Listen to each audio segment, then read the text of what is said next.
The gate marks the entrance to Chinatown. It's located at 97th Street and 102nd Avenue in Edmonton downtown.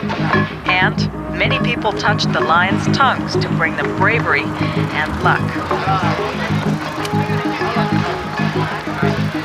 Chinatown, for me, is a place that reminds me of my childhood. It's a place where I speak my mother tongue, Cantonese, more often than English. A place where the most common foods available reflect what I ate while growing up.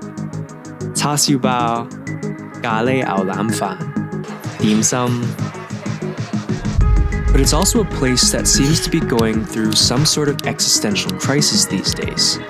This ethnic enclave of Chinatown is over 100 years old, but the reasons for it existing in the first place, many would say are not that relevant anymore. You see, Chinatown here, like all Chinatowns across North America, was born out of racist legislation, scapegoating, and neglect, but grew to become a resilient, supportive cultural space for the Asian community here in Edmonton. But Chinatown has faced and is facing a lot of difficult, complex challenges that I had no idea about, despite being Chinese Canadian and despite being born here in this city. So this docuseries is my personal journey of learning about Edmonton's Chinatown.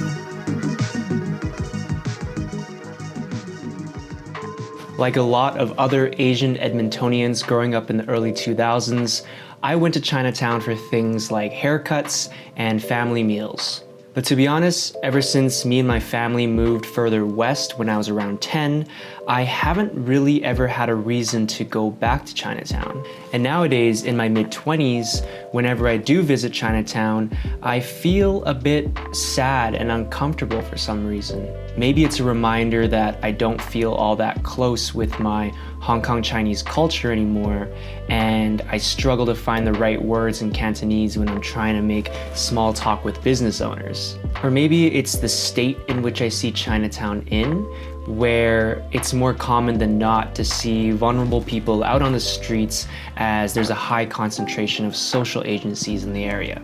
Or maybe it's that I just regret not paying attention to Chinatown while now I witness threats of cultural erasure and neglect happening here, only amplified by the COVID-19 pandemic. So last summer in 2021, I decided to finally start working on my first photo book.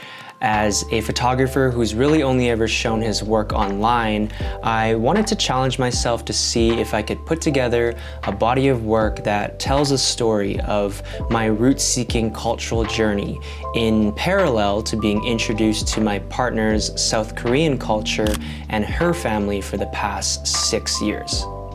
I found the dynamic of being immersed in a new, unfamiliar culture while finding motivation to get closer to my own heritage an interesting topic to explore through photography. I still really want to make that book happen, but during the process of collecting and making photos for that project, I found myself paying attention to any symbols, stories, places, food that I could possibly make photos of to include in the book. And there was a place I first gravitated towards making photos in, and it wasn't Chinatown, it was Richmond, a city in one province over in British Columbia. See, I have been visiting Richmond at least once a year for the past 10-15 years, and the reason for this is because my mom's side of the family, so my maternal grandma and grandpa before he passed away, and my aunts and uncles and cousins, they all live in Vancouver or Richmond. And as of almost 2 years ago, my parents now do too.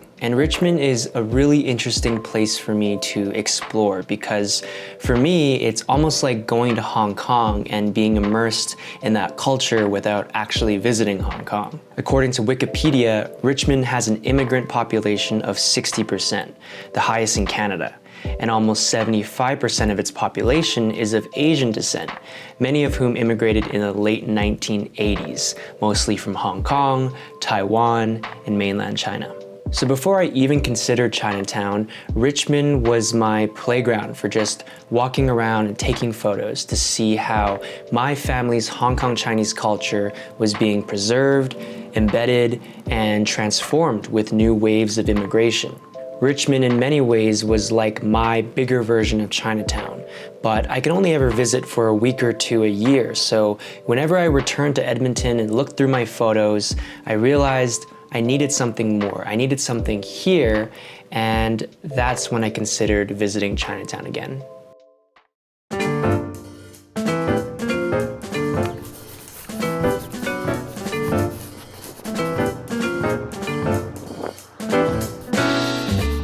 I came across a project in October of 2021 called Chinatown Greetings.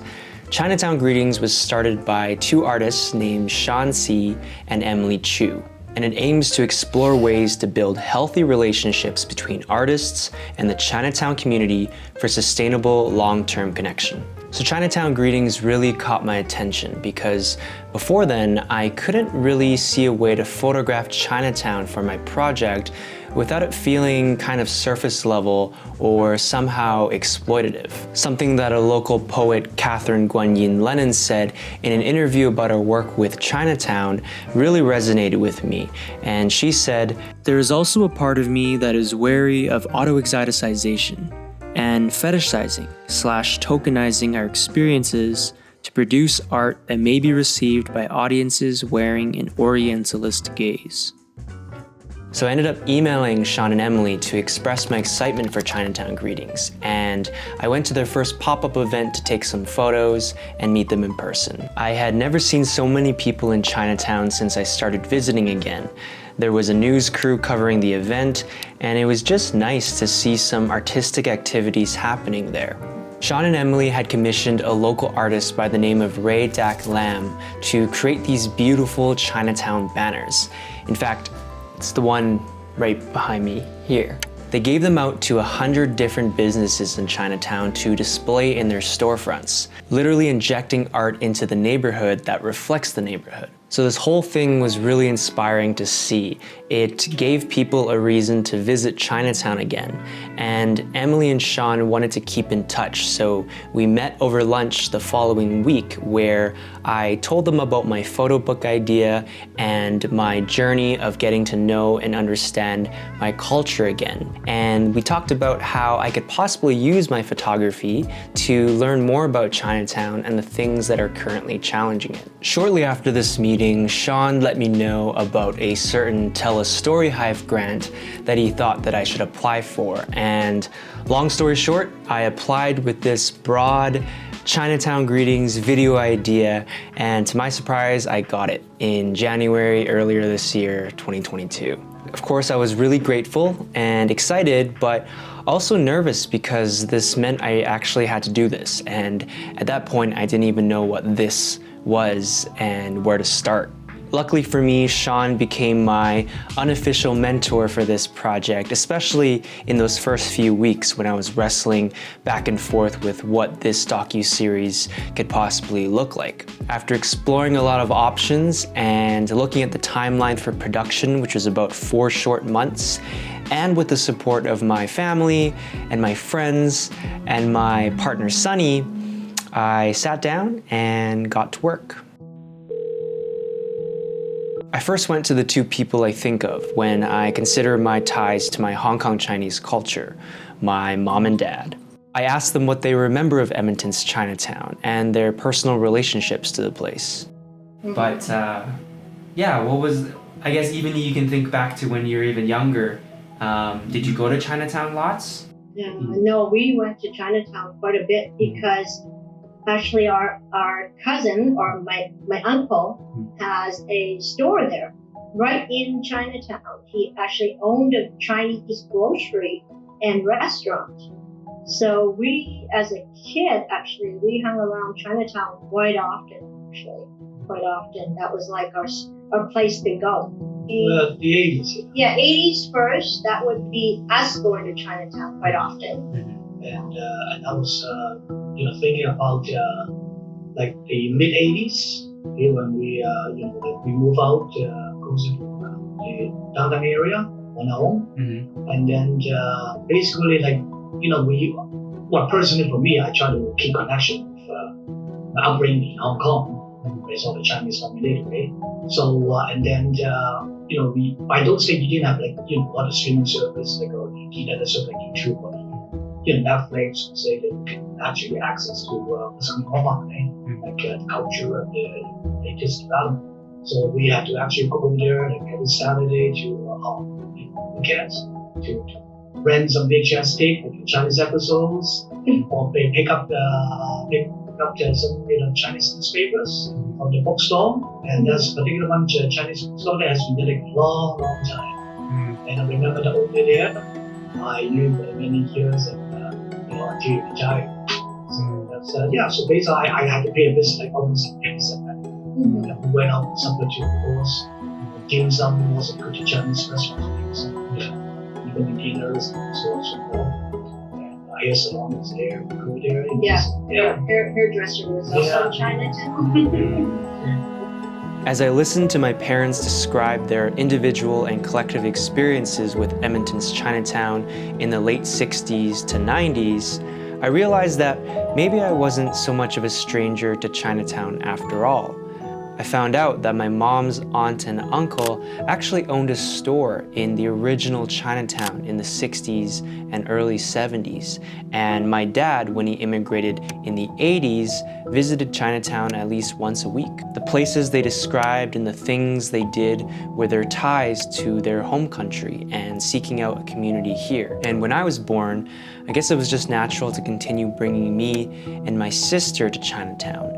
But as we grew up, I didn't see it as much of a priority to stay close with my cultural heritage, maybe thinking that it would always be here and be a part of me. Growing up in pretty white suburban communities, I was probably just worried about fitting in and exploring Canadian culture, which I think I did pretty well.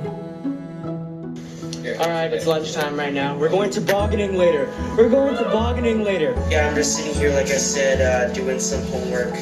French, 40 questions on some useless play about a cricket.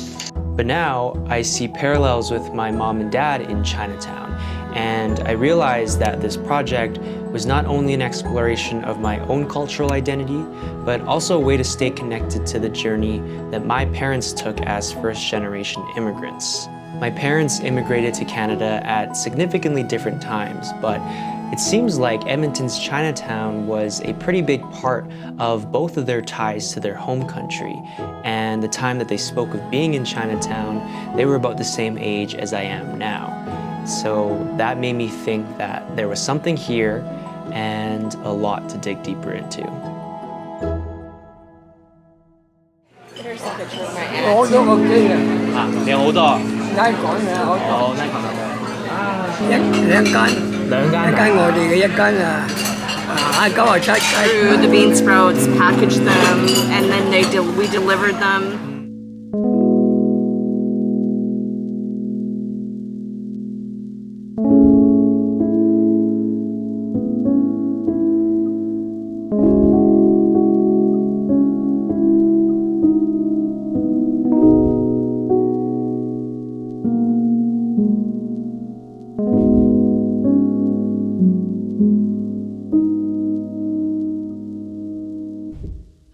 you